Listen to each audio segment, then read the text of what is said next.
Lap 3, and Ascari forces the Lancia past Fangio's Mercedes on the inside.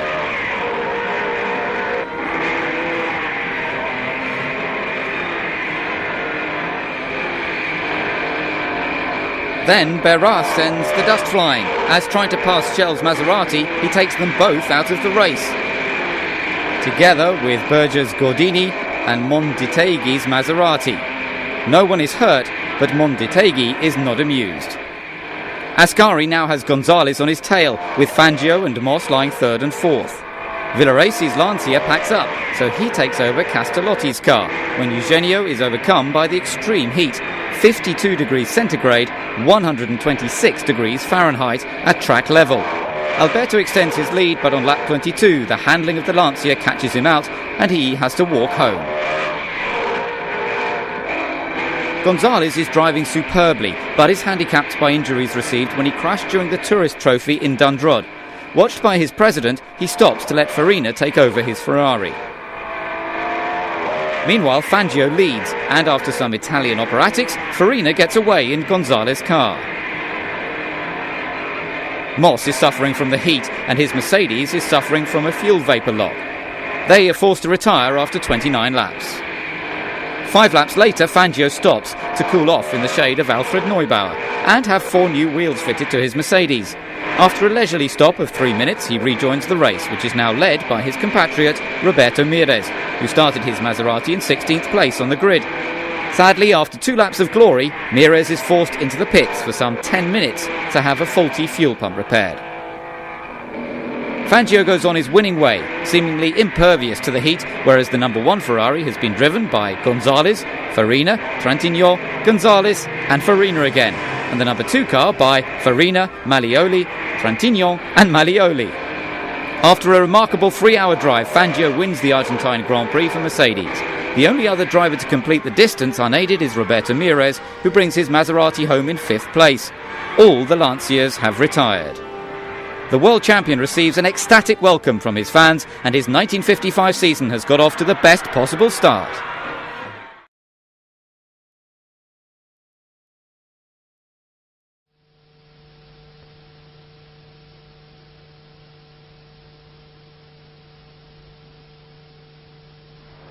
Than 175,000 fans fill every vantage point around the 2.5-mile oval.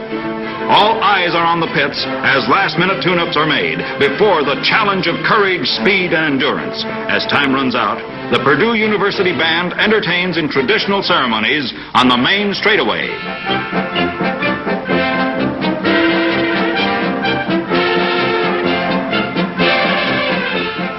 But behind the flags and excitement of race day, there are many other stories.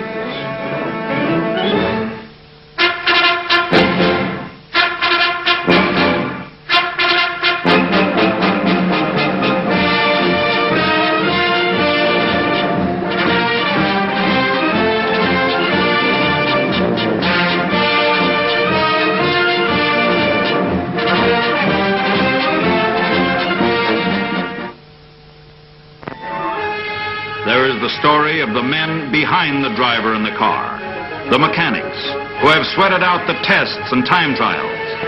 The race begins in the garages. Here is automotive know-how. Here is plain hard work applied with skill and experience. Here is precision, tuned with cleanliness and polish. Every part of every engine of every car has been checked and rechecked. The 500 is the toughest challenge in the automotive world. And when you get to the morning of race day, drivers must know that their cars are ready to meet this challenge. Let's talk to some of these drivers in the garages before the cars are rolled out. Here is Jim Bryan.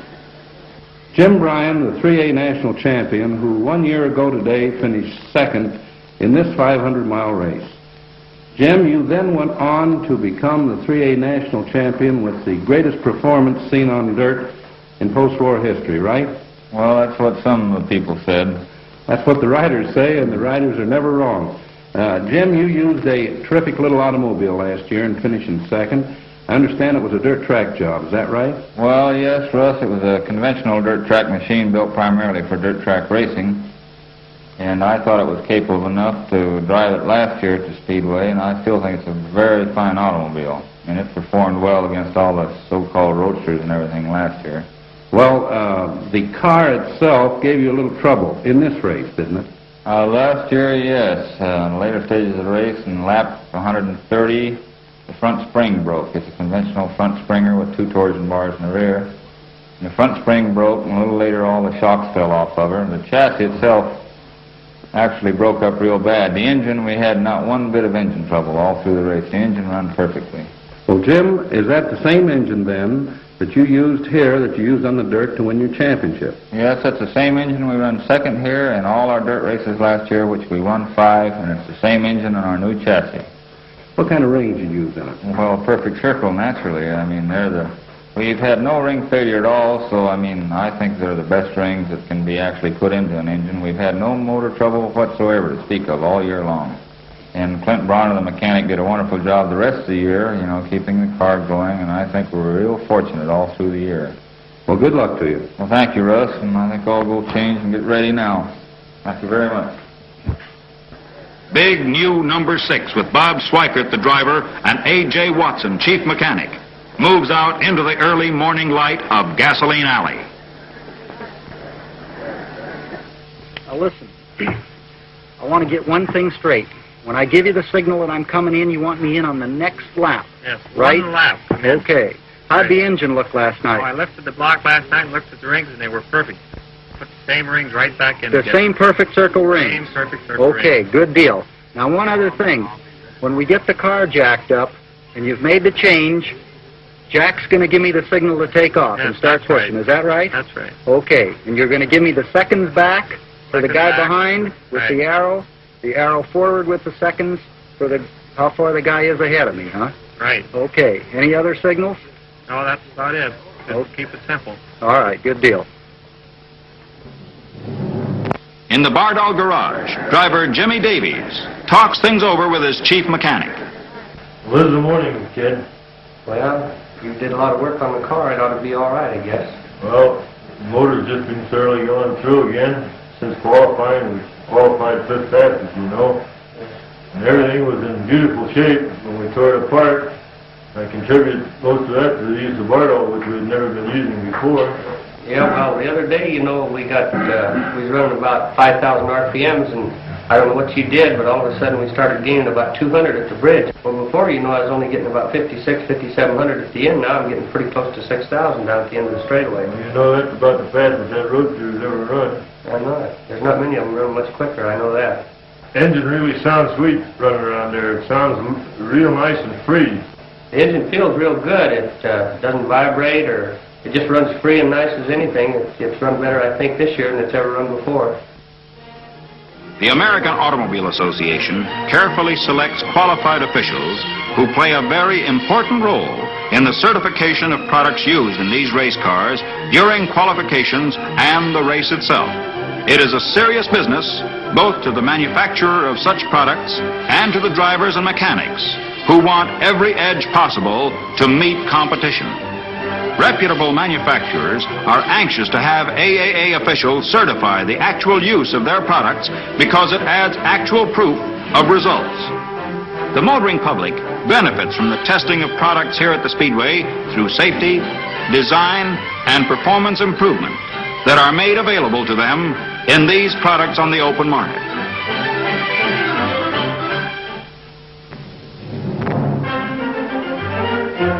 And now they are moving to the starting line.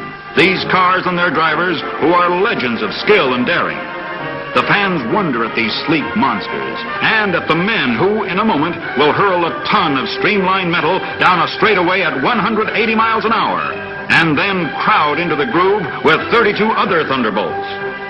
Each car, as it is wheeled out, carries the hopes and memories of months of work and planning. The mechanic's job is done, and the drivers take over.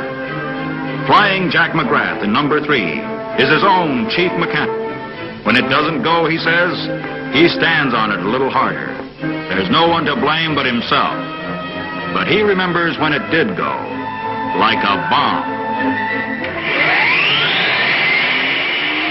It's 2 weeks before the race. McGrath ready to qualify. Vukovic has set the track ablaze with new 1-lap and 4-lap records. Now, with these records only 3 hours old, McGrath cranked up and got away on a warm-up lap. The green flag pointed at McGrath, screaming out of the north turn.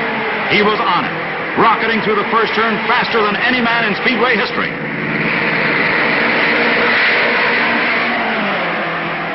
One lap completed, a new record of 143.79 miles an hour.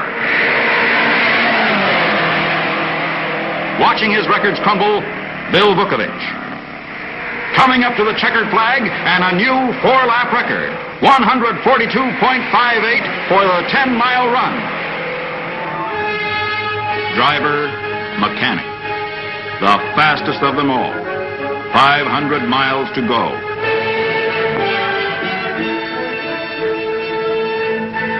To the line, big number 1, a new machine for Jimmy Bryan, National Big Car Champion. Bryan finished second here last year. He drove a car with broken shock absorbers, broken front springs, but unbroken determination. For 130 laps, he went wheel to wheel with Vukovic until Vukie grabbed the winning margin as Bryan was forced to pit for the 3rd time. Pounded black and blue by his disabled car, Jimmy collapsed after the race. Bryan takes his luck as it comes. This year, a new car can make the difference. Bill Vukovic, the man to beat now, came to the Speedway as midget champion to prove himself in the big cars. He came with the first Roadster, a new design, built especially for Indianapolis racing. He rolled to the line, an unknown driver in an unknown car. But steering failure sent Vukovic against the wall, 9 laps from victory. He became the man to watch.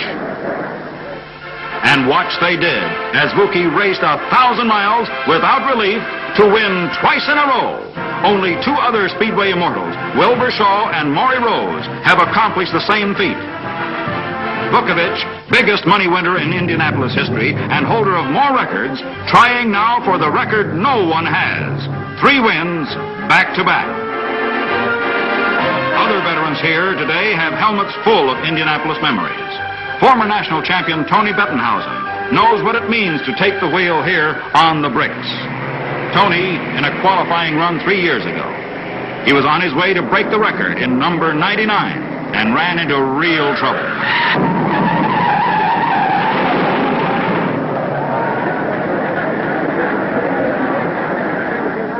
Another car, another year. Out of the north turn, into the home stretch, tail first.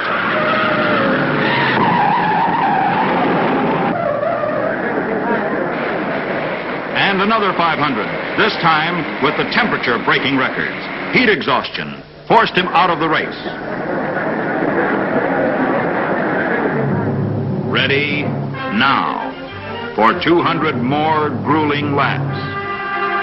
Number 39 moves up. Its pilot, rookie Johnny Boyd. His freshman year at the Speedway, but he piled up some memories in a hurry during practice runs.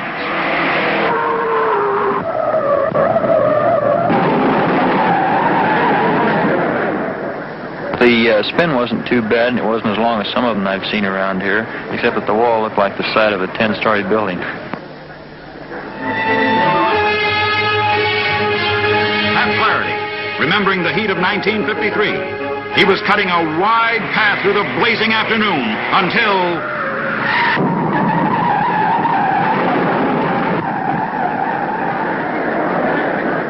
No, I never did realize what happened up there. I don't think I can figure the heat might have got me a little punchy. I wasn't tired, but when I woke up in the hospital, I asked them what happened. They said, you crashed. I said, well, fix the car. Let's get going again.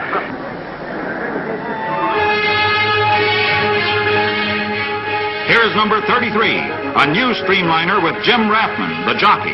Jim was driving relief for Sam Hanks last year.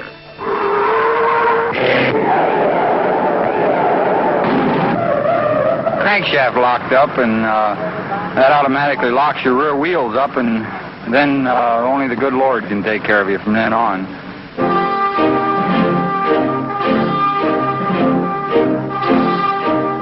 The drivers climb into the cockpits. Tense rookies like Shorty Templeman. Seasoned veterans like Johnny Parsons, 1950 winner. The driver with one leg, Cal Nyday, 4th fastest qualifier. Art Cross, Walt Faulkner, rookie Al Herman. Jimmy Davies, 5th fastest in the field. Bob Swikert, who makes his home in the shadow of the speedway. The balloons drift away. A breathless moment. Then, gentlemen, start your engines. The waiting is over.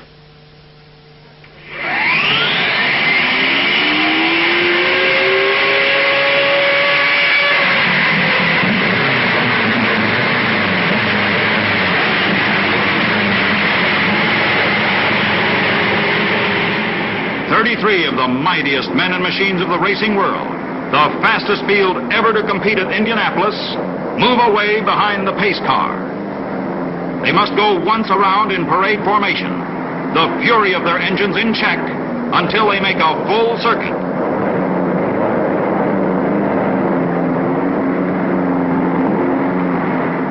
Moving smoothly, Jerry Hoyt at the pole position, inside front row. Bettenhausen next to him, and McGrath on the outside.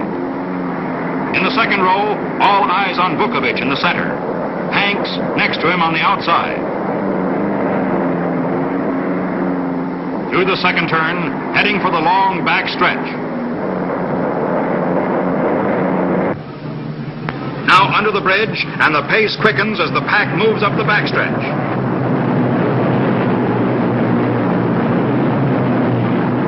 In the short straightaway between the third and the fourth turn.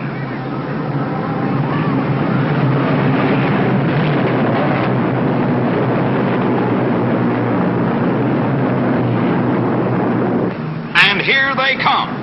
The most beautiful sight in all racing. 12,000 horsepower wheeling through the fourth turn and heading into the main straightaway and the green flag.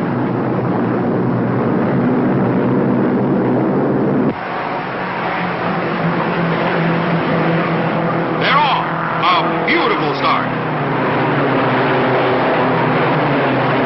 McGrath cuts across from the outside and dives into the turn first. Bettenhausen roars after him. Hoyt drops to third. Agabasian is fourth. Vukovich is fifth. Safely through Tornado Turn and into the second. Listen to these engines sing.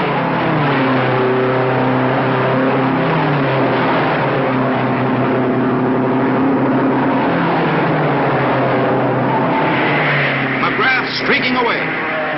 Vukovich is now fourth, coming out of the backstretch.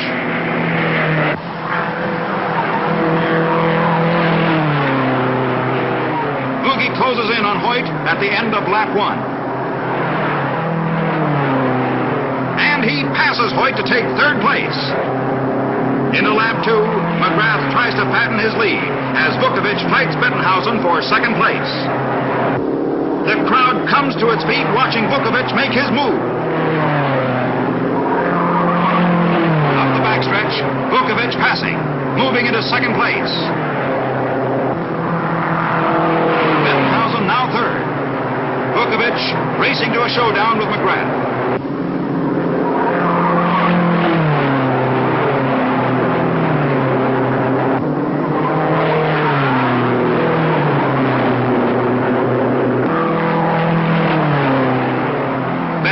Loses ground as Vukie barrels away. The bell and howls following Vukovich.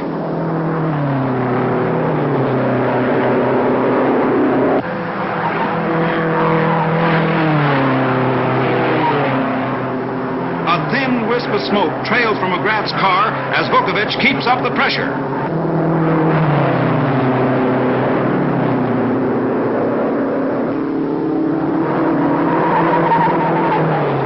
First turn of lap 3, Vukovich fights McGrath for the groove. He's passing. And Vukovich is in first place. McGrath second, Bettenhausen third, Hanks fourth.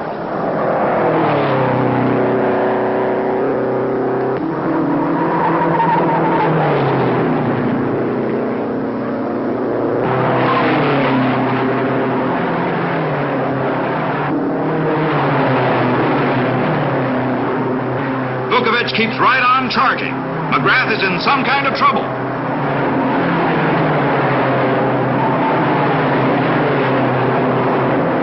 After 25 miles, Vuki opens up a 2-second lead.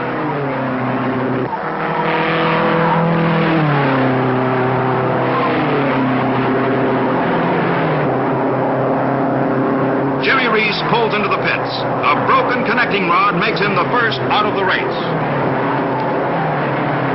Vukovic begins to lap the tail of the field. McGrath's having magneto trouble. Man, what a battle! Vuki's crew flash him his lap speed. He's traveled 50 miles in 22 minutes, and McGrath hangs on. Jack closes in. And trouble or no trouble, he's passing.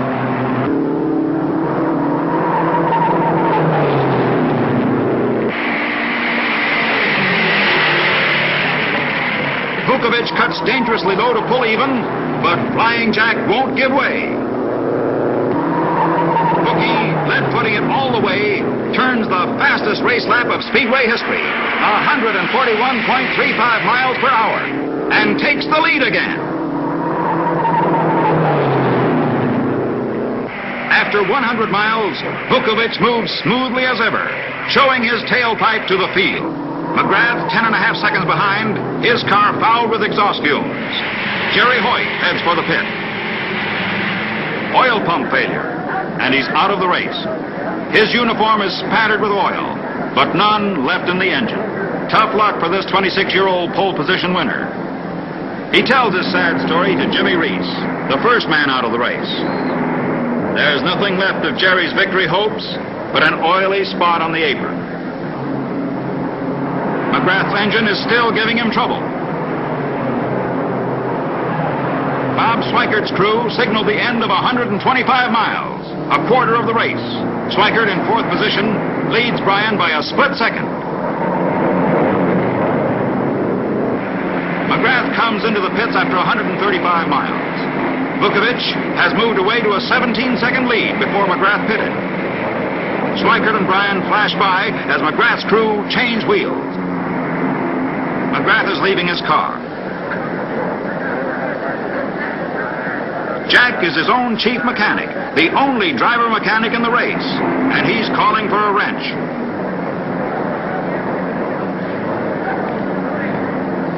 They say in the pits, if you raise the hood, you might as well give it up.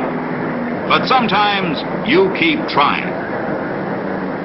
With McGrath in the pits, Bryan charges into second place. McGrath is through. Magneto failure sends him to the garage. Lap 56. Vukovic is flying. He's lapped some cars 5 times and is running through the field with magnificent skill. Roger Ward spins on the backstretch. The way clear, Boyd and Vukovic move right along, but Al Keller spins into them from the inside. Vuki is thrown over the rail, flipping helplessly.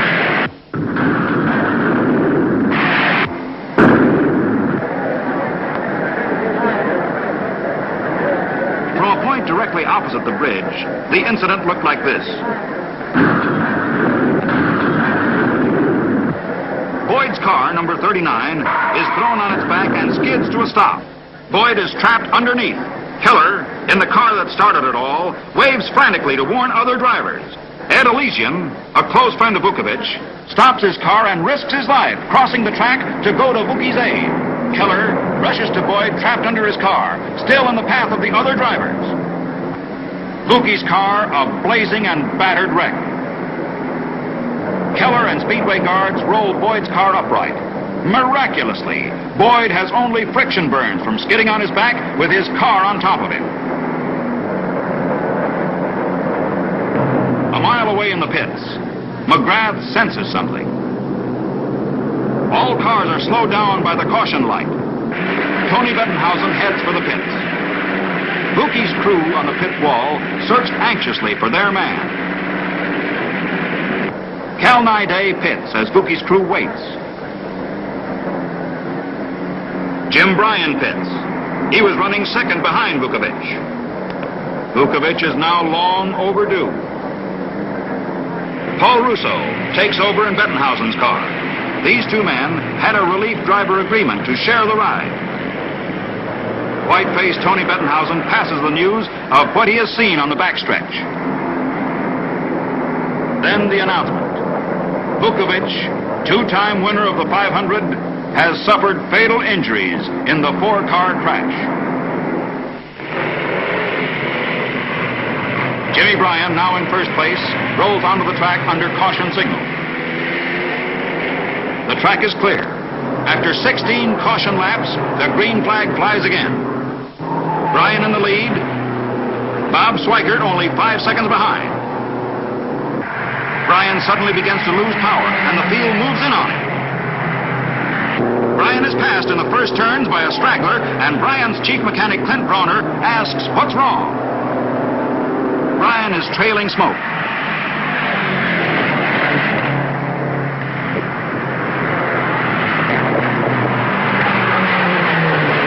Out of the north turn, Jimmy Davies in car number 15 bears down and passes. Swikert right behind. Down the stretch.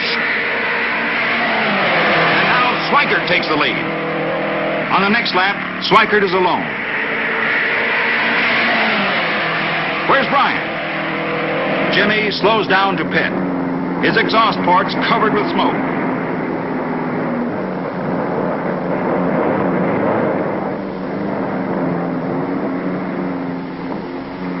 It looks like the national champion is through. Fuel pump trouble and a broken magneto drive gear.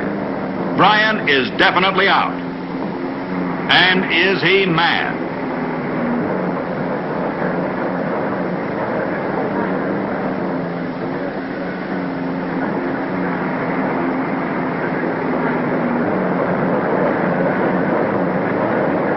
Swikert's crew watch as he pounds out the last laps. Cal Naiday moving through the fourth turn.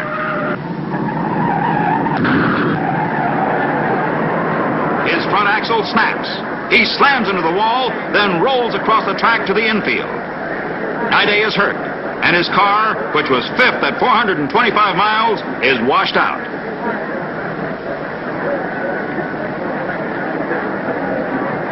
On the green signal, they're moving again. But Don Freeland in number 12 heads for the pits. Freeland is Swikert's last major threat, and he's out of the race, leaving only 14 of the 33 starters still racing. 50 miles to go, and Swikert's crew isn't through worrying. With a lead of less than a minute and a half, they don't want another pit stop. But Swikert is running low on fuel. Is he using his reserve tank yet? The Bardal crew check the time of their car, now running third.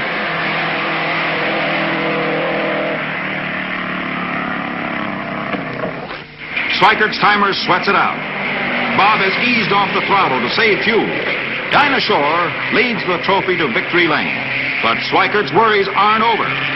He's down to the last few gallons, and Jimmy Davies in the Bardal Special is ready to move if Swikert fails. Where is he? Does he have fuel to make it?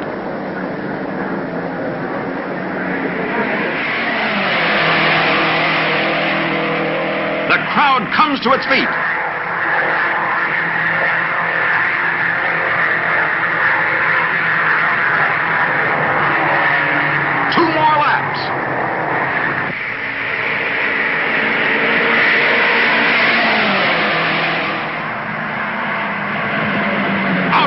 Turn and 1 lap to go.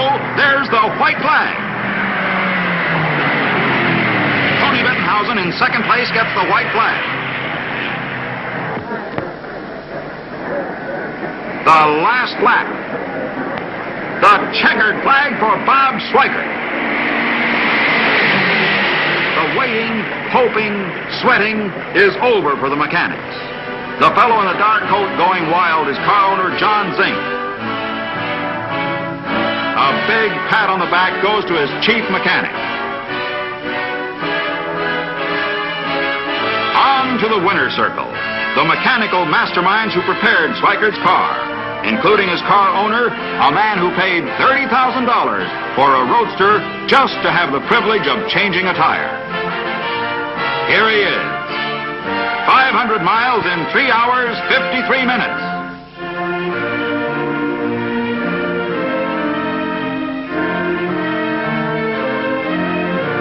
Schweikert led for 85 laps, or a total of 212 and a half miles. And he wins $76,000 for his skill, a share of the record-breaking purse of $270,000.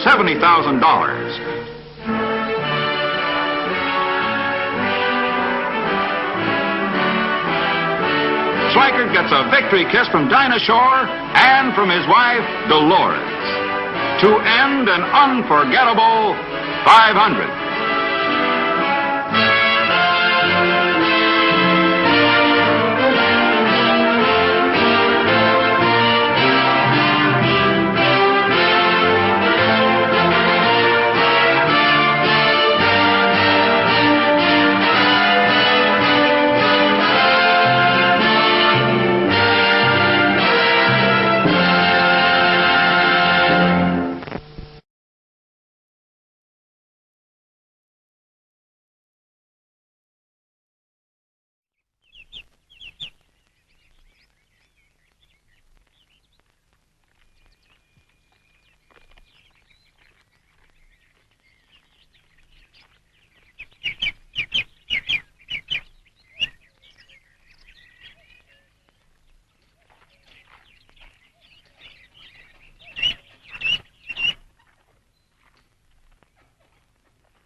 A country road in Belgium, winding peacefully through the hills of the Ardennes forest.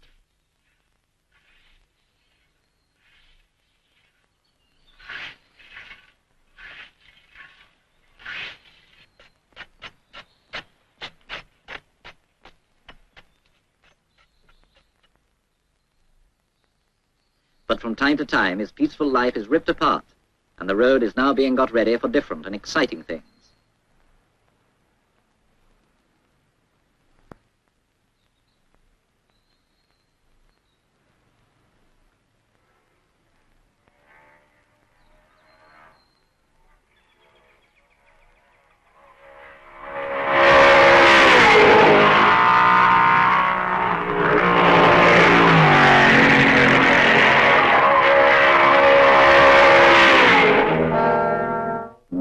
Yes, we are on the Francorchamps National Circuit, near the town of Spa.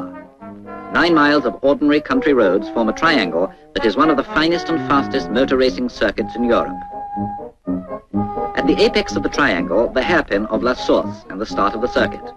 To the right, the curve at Bournonville, then Malmedy Corner and the fast Master Straight. At the foot, Stavelot Corner, and finally, past La Carrière and Blanchimont, the difficult climb to La Source and back to the grandstands again. This is the view of the start from the top of the Raidillon with the S-bend of Eau Rouge. The Raidillon is a steeply climbing right-hand bend, finishing in a hump back which sends cars leaping from the ground. At the top of a wooded hill, this sharp left-hander swings into the rapid drop to the footbridge at Bournonville and its fast right-hand curve. An easier stretch, and we are at Malmedy. The tire marks burnt into the road surface show the line cutting the corner, but the blind approach makes it trickier to negotiate. On the downhill Master Straight, speeds of over 180 miles an hour are reached, before braking for Hollowell and Stavelot corners, which are taken together as one continuous sweep. The banking at Stavelot makes it a high-speed corner.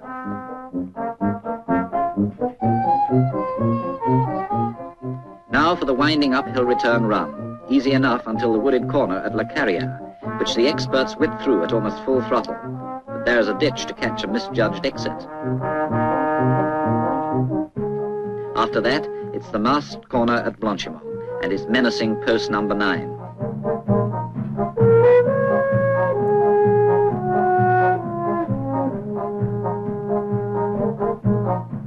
Then it's only a few hundred yards to the hairpin of La Source, where it's bottom gear and about 30 miles an hour for even the most experienced.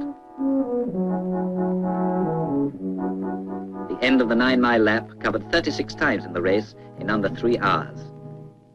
The third and last day for practice, the day before the Grand Prix.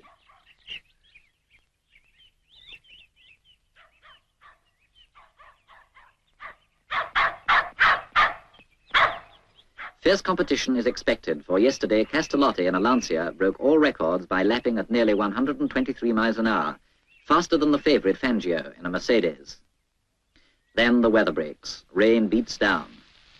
But the practice must go on, though now there's little chance of new records for Fangio, Moss or Farina, the chief opponents of Castellotti. Wet work for the mechanics of the 3 Ferraris. And there's the single Lancia, officially entered by Castellotti himself. Only one Van Wall, too, carrying all the British hopes. The 3 Mercedes entered for the race are odds-on favourites. 4 Maseratis are entered by the works, as well as the famous blue car of Louis Rosier. The road is clear and Eugenio Castellotti starts the wheels rolling.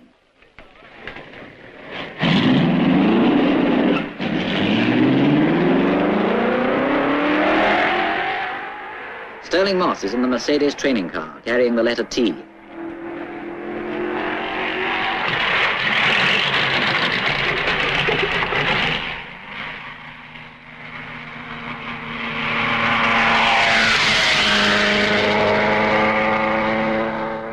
Nino Farina is away in his Ferrari.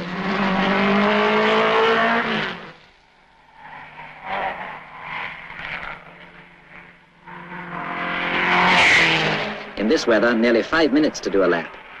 Castellotti should be round again soon. And here he is, spinning up a fountain of water behind him. It's his first appearance at Francorchamps, and his performance is better than anyone dreamt. Here's Moss again, and a signal from team manager Neubauer to stop next time round.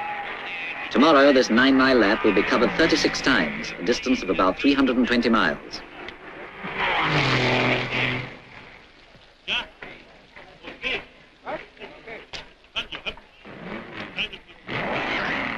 And now, Paul Frère, the popular Belgian journalist and driver, is ready for the getaway in his works Ferrari.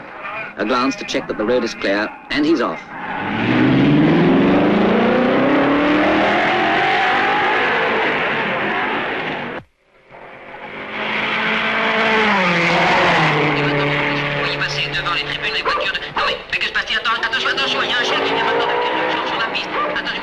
Pandemonium, a moment's flap while a wandering dog is chased off. Order restored, and the commanding figure of Neubauer signals Sterling Moss in to switch to the car he will drive in the race.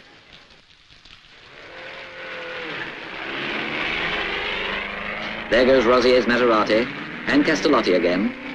Fangio does a lap in the training Merc.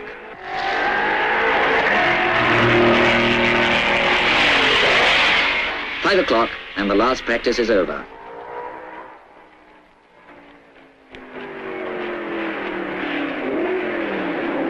Uhlenhaut, Mercedes engineer and reserve driver, slows up at his pit, where Karl Kling joins him. No smiles from Monsieur Backen and Monsieur de Harlay, president and secretary of the organizing committee. If it rains at all in these parts, say the locals, it rains for a solid week.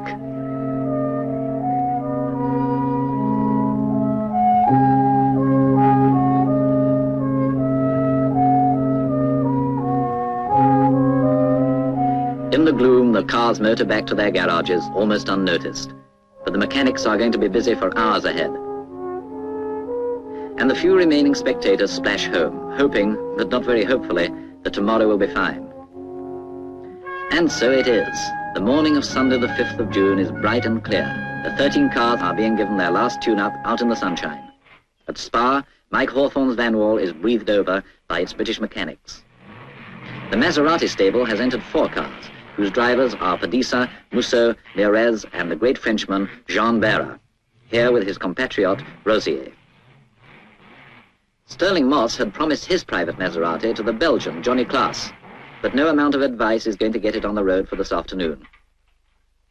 In a garage at Stavelot, the new Squalo Ferraris get their final spit and polish. The team drivers are Trintignant, Frère, and the veteran Nino Farina, the doctor. The obliquely set engine and outboard tanks are the distinguishing features of Castellotti's Lancia. In the Mercedes camp, the air is charged with confidence. Fangio, Moss, and Kling have a superb technical service to back them, and an aristocrat of a car. Midday and 3 hours to go. Time now to get the 13 cars down to the circuit.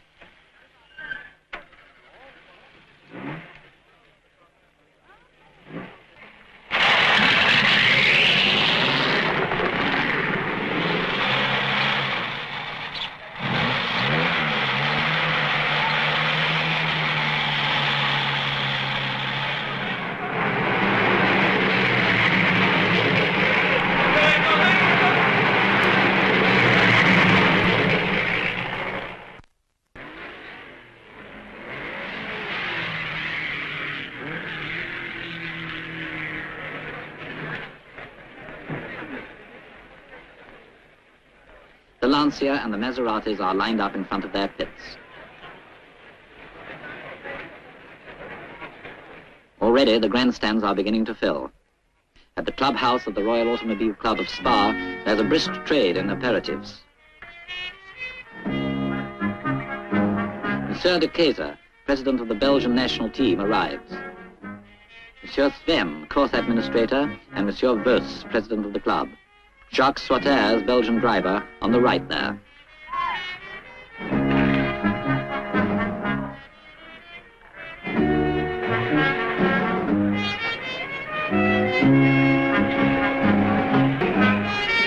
La liste et le numéro des couleurs, demandez le programme. Hop, le programme officiel. Mercedes engineer Uhlenhout looks confident, but then so does Paul Frère, with Gilbert Thirion, also a Belgian racing driver. Trintignant, Ferrari driver, and Ugolini, team manager, radiate optimism too. Under that check cap is Jean Barra. Mike Hawthorne chats with Louis Rosier and disturbs Nino Farina's catnap.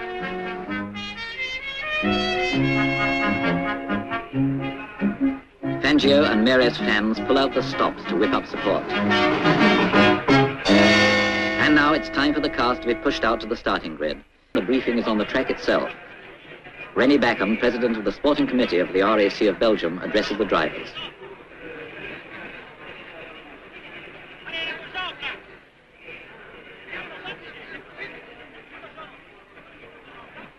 Five minutes to go.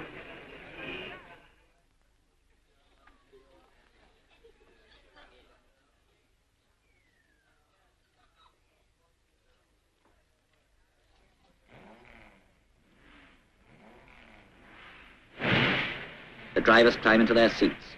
Moss's car is 14, Fangio's 10, and Castellotti's 30. In the second row, Barra and Farina.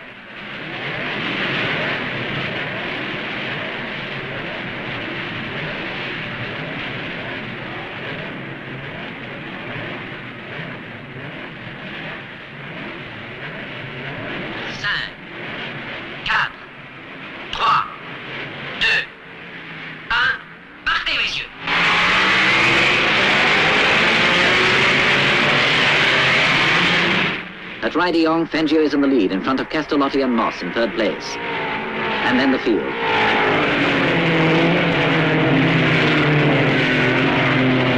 Musso in his Maserati got off to a bad start and is 13th.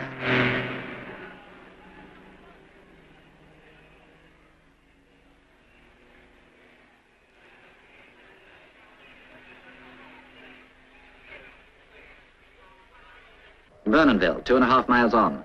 Fangio has the lead still, but Moss has taken second position from Castellotti in front of Kling, Barra and Farina.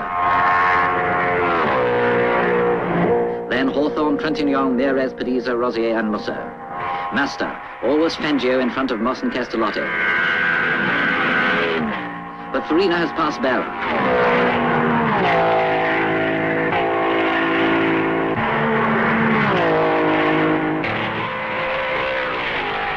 Hollowell corner. The speed is fantastic. Fangio is first into Stavolo. Moss follows, and the rest comes scorching behind.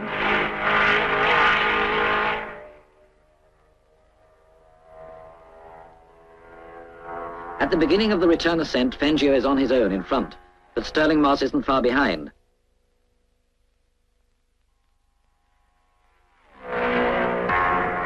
La Carrière. First Fangio, second Moss. Castellotti's Lancer is third.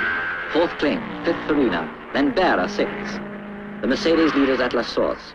Fangio brakes and corners perfectly, but Moss is right there breathing down his neck. After Castellotti, the pack, with Kling and Farina still fighting it out.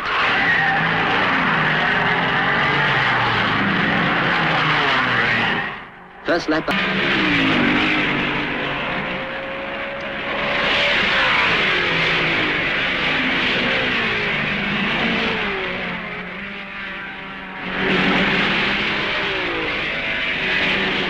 Second time up the Ride-Yon. Fangio in front of Moss. Yon's in the race again, but exactly one lap behind his previous position. He slows down at Eau Rouge for Frère, who has passed Kling and is now lying fifth.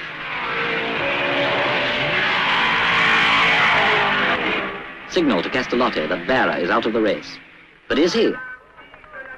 Miraculously uninjured from his accident, he comes back to the pits on foot. He's a bit shaken, but remarkably unruffled by the crash.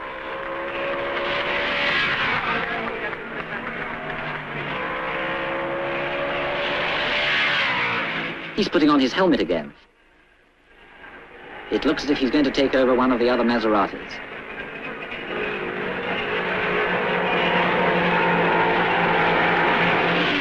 Yes, at the pits, the Argentinian Meirez is pulled in.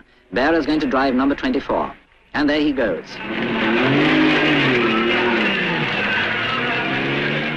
For Meirez, the race is over.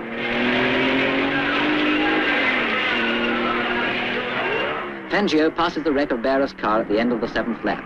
His average speed so far is 119 miles an hour. Moss remains only 5 seconds behind him.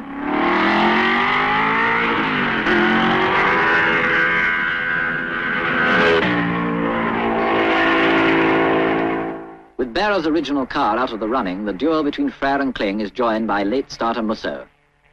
At La Source, Frère Ferrari, Kling Mercedes, Musso Maserati.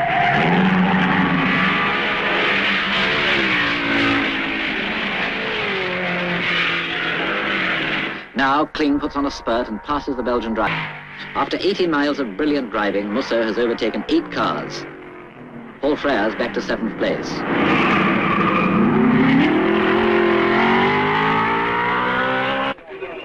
End of lap 9. Hawthorne's Van Wall has been losing oil and has stopped at the pits. It's a broken oil pipe and nothing can be done about it. The British team have to take the melancholy decision to abandon the race. Rosier is in 10th position, and Fangio, just about to lap him, has put up the fastest lap time ever of 4 minutes, 22 seconds, nearly 121 miles an hour.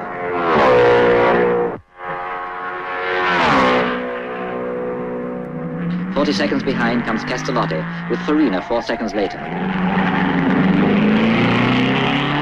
Musso and Kling, still in front of Paul Frère, are more than a minute behind the leader.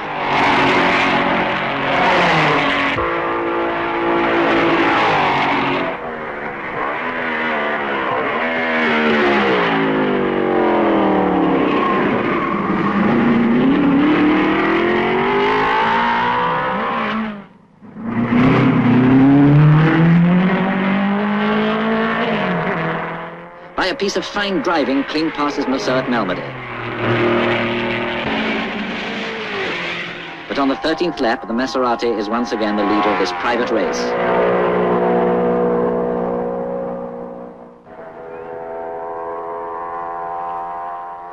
Fangio is keeping up a fantastic average speed, now over 120 miles an hour.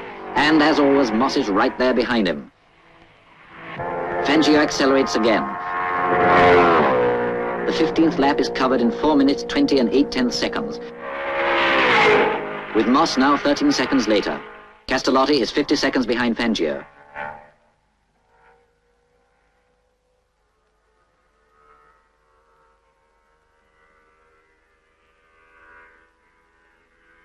But it's not Castellotti, it's Farina passing. Nino Farina is third. Castellotti must be in trouble.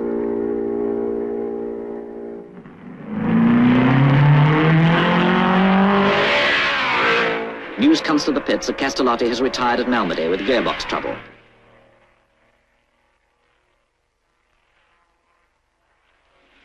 So now Kling and Musso are fighting for 4th place, driving almost wheel to wheel and drawing a little nearer to Farina each time round.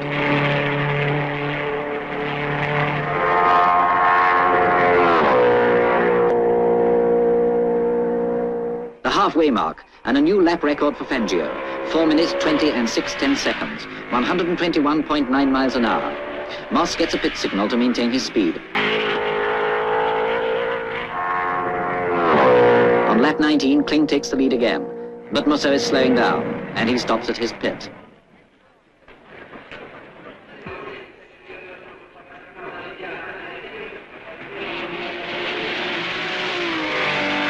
Paul Frere goes through into 5th place. Musso is still at the pits. It seems to be plug trouble. The seconds tick by, but at last he's away.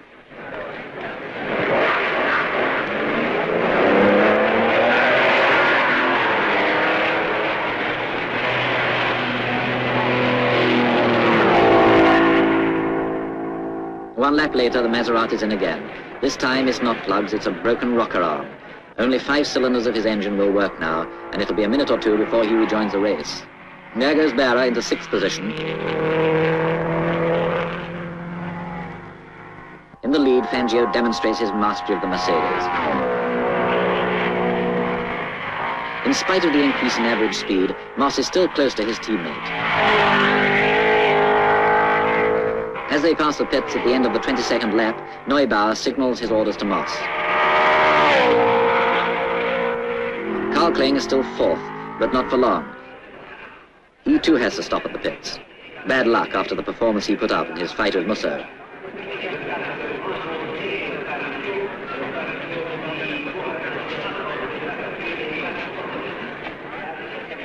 The technicians confer without much hope. An oil union has broken, and there's no chance of going on.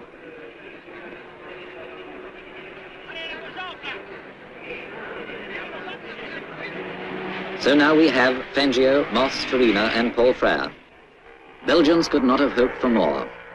Paul Frere in a works Ferrari is 4th.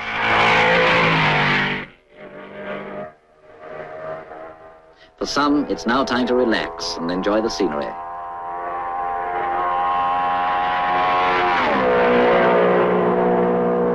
But for the more wide-awake spectators, there is still fine driving to watch.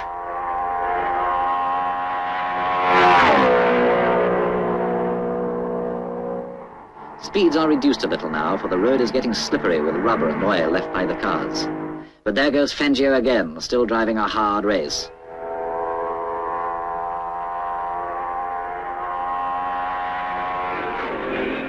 In their glass box, Commandant Lameau and his timekeepers check the passage of each car and calculate the average speeds. This race is creating a new set of records, all over 119 miles an hour.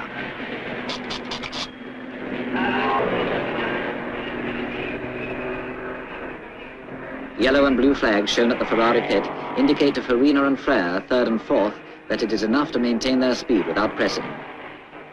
One lap behind comes Jean Berra, 5th. Musso 6th, and Trintignant 7th.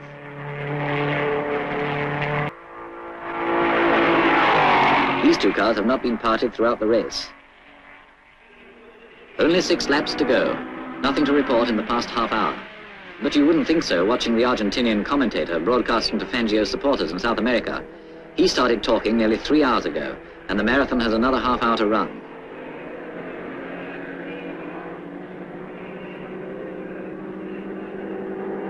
At master, Trintignant steals the 6th position from the 5-cylindered Musso. 19 miles from the finish, Musso has to concede a second lap to Fangio.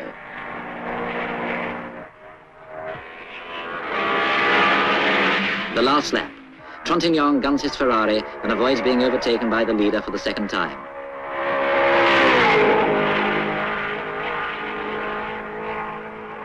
For Neubauer, the race is over, and won. Mercedes take their bow around the circuit.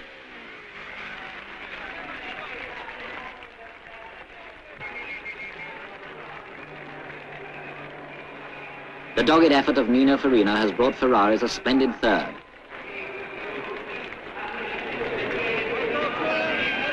Paul Frère is fourth, the best Belgian performance for years. Neubauer prepares to welcome the victors.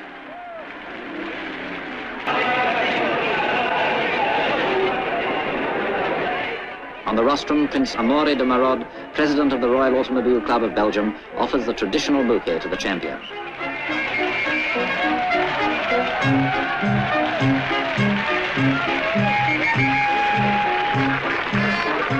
Now the Challenge Cup for Fangio, the crown of an unforgettable day and of a Belgian Grand Prix high in the tradition of the great Francorchamps circuit.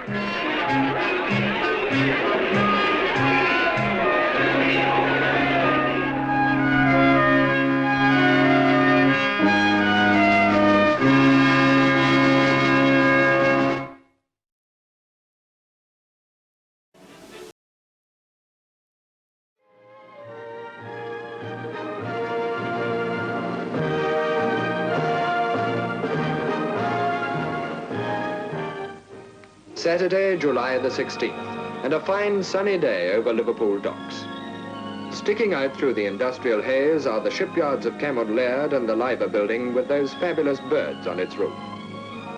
And the cathedral looms up at us as we move northwards to the outskirts where many a weekly postal order has found its home. On to the Preston Road and Aintree, where already the traffic is nose to tail and getting thicker all the time. For this is a big day to northerners interested in motor racing. The 1955 British Grand Prix is being held on the 3-mile circuit at Aintree. For years famous for the Grand National, it's now getting a chance to show what it can do in the way of an exciting motor race.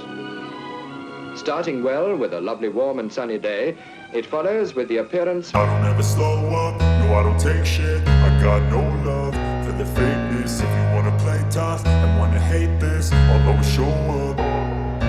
I don't ever slow up, no I don't take shit, I got no love for the fakeness. If you wanna play tough and wanna hate this, I'll always show up and make a statement. I don't ever slow up, no I don't take shit, I got no love for the fakeness. If you wanna play tough and wanna hate this, I'll always show up and make a statement. Everything I do so instinctive and so passionate, every word I move so descriptive. Neubauer and led by world champion Fangio, and with veteran Mille Miglia expert Taruffi in the fourth car. Designer Uhlenhout seems happy. From Ferraris come 3 of last year's cars, not the Super Squallows we had been hoping to see. Led by Mike Hawthorne, the team is Maurice Trintignant, surprise winner of the Grand Prix at Monaco, and Eugenio Castellotti, protégé of the late Alberto Ascari.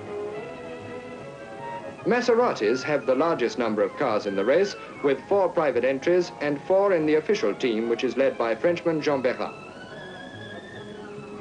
France's other star, Robert Monzon, is here to lead the French Gordinis.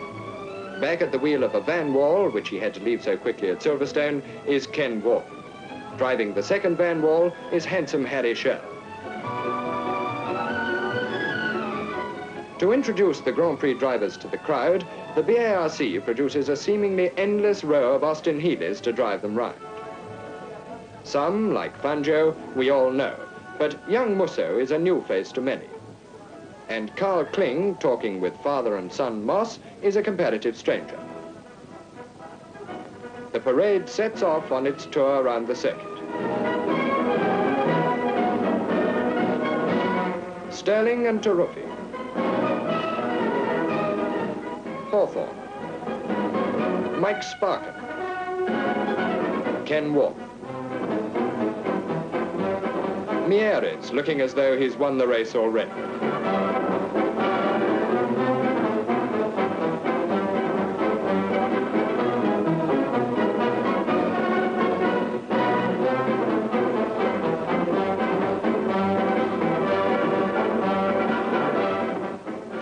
over, in front of the pits, everything becomes a scene of frantic last-minute activity. The crowd looks at the helicopter. And the helicopter looks at the crowd. A large crowd. Mrs. Topham seems to have a success on her hands. Pretty girls are there in force.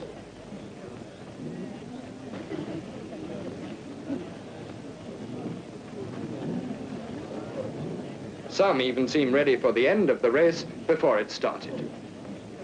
Now bonnets are put on for the last time and the cars go out for their warming up lap. Warmest looking, and yet we gather feeling cooler than most, is this man, apparently from outer space, in his special firefighting gear.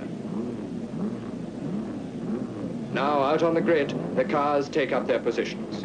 Moss, with fastest practice lap, is in pole position with Fangio next to him, both on the short chassis cars with outboard brakes.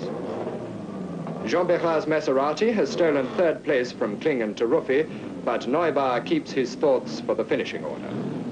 Shell's Van Wall has got into the third row, along with Mieres and Simon's Maseratis, and Hawthorne is in an unusual position for him, the fifth row.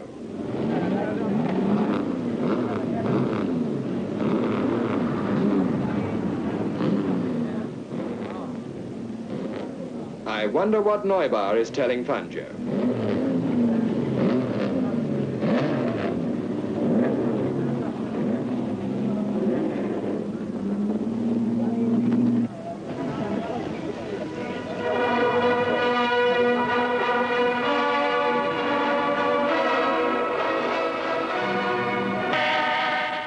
Two minutes to go.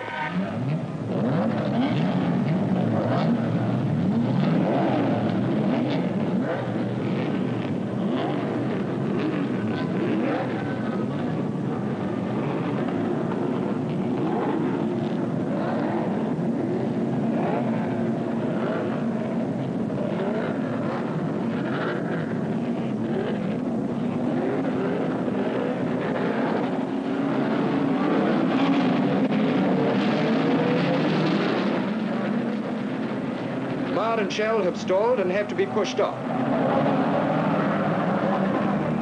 Waterway corner and the Mercedes led by Fangio are 1, 2, 3 and 4.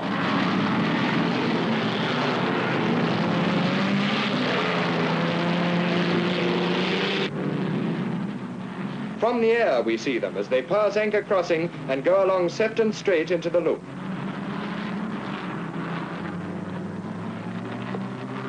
Cottage Corner, still the four Mercedes lead, but Berra, after his bad start, is going after Taruffi.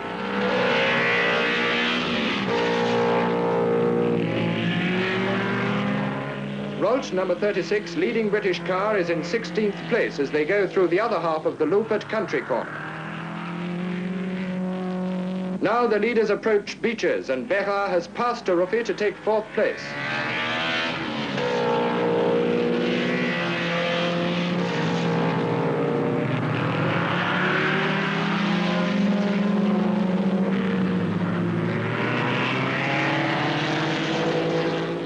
Through Melling Crossing goes Fangio with Moss on his heels, and so to the slow right-hander at Tats and the end of the first lap.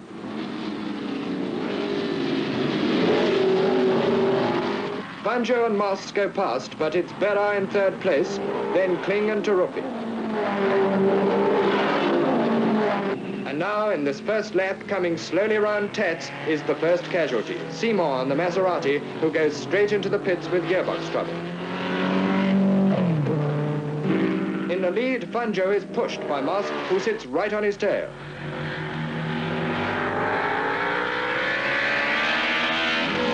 Down from Country Corner to Village they stream, with Fangio kicking up clouds of dust as he clips the grass. Now Berra moves up, and Moss closes again as they go through Beeches.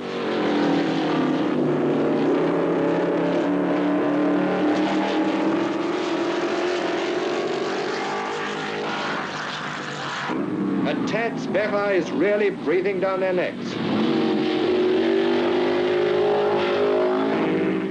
Still, Moss is trying, and just after Waterway, he whips over and takes the world champion on the inside.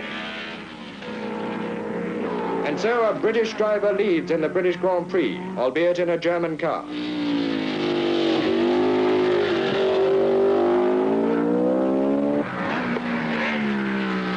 Behind Moss and Fangio, Mieris in number 6 Maserati slips past Taruffi into 5th place.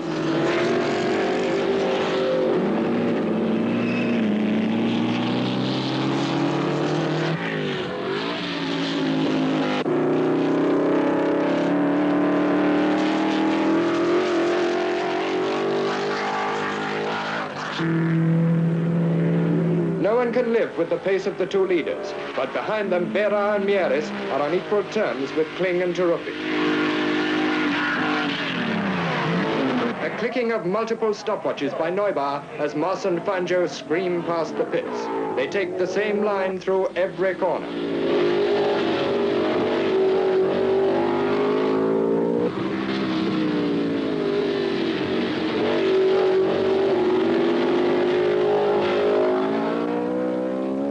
But now Berra's Maserati suddenly belches out smoke, and although he passes the pits, it's only to stop at Waterway out of the race. And so, the only challenger out, Moss and Fangio go on with their beautiful exhibition of high-speed precision motoring.